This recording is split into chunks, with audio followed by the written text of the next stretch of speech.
It's like the Pink Floyd line, you know, living life of quiet desperation. I mean, that just terrifies Well, that's Thoreau's quote, that most men live lives of quiet desperation. It's one of my favorite quotes ever because it's true. So and I've been that guy. You're just in this world where you just can't wait to just run away. And how do people get stuck there? How do you think they get stuck there? Bills. Bills? Like financial bills? Mm-hmm. Yeah. Right? Bills and commitment. You have an apartment you have to pay for. You have a car you leased. You have a wife that you have to feed. You have a child you have to raise. You have your mortgage. You have your this. You have your that. And that's where it all comes from.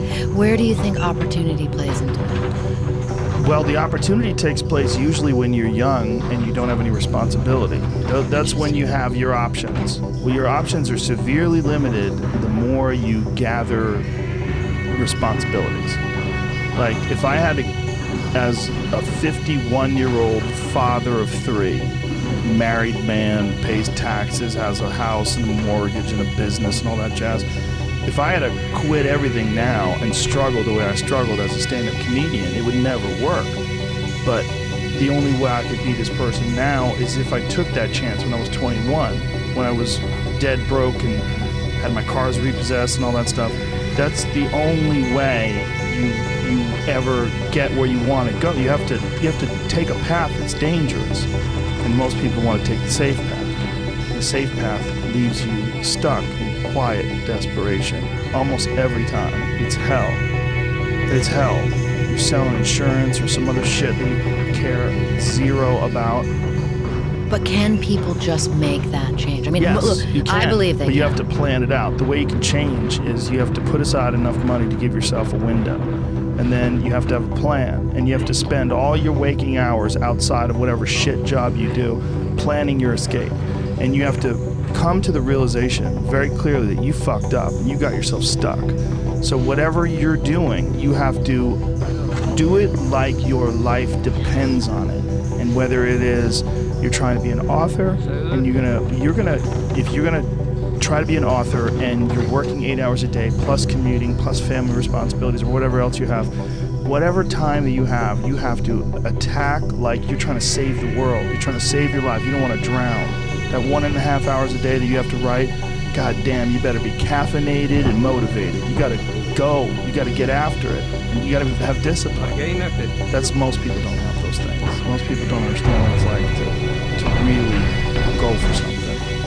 And to know that the consequences of not doing that are horrific. And you're desperate. Yeah. Why? But I do think there is something to be said for fate and circumstance. Sure. And I always write it. I mean, people in these military environments that I write about and in these intelligence world environments, fate and circumstance plays a big part because they too can even get complacent, you know? Mm-hmm. But when your life is on the line, right? A lot of times they have these experiences where they're like, I must change. And that's what I find really interesting in people. You know? Sure. Desperation.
Working on Saturday is a blast.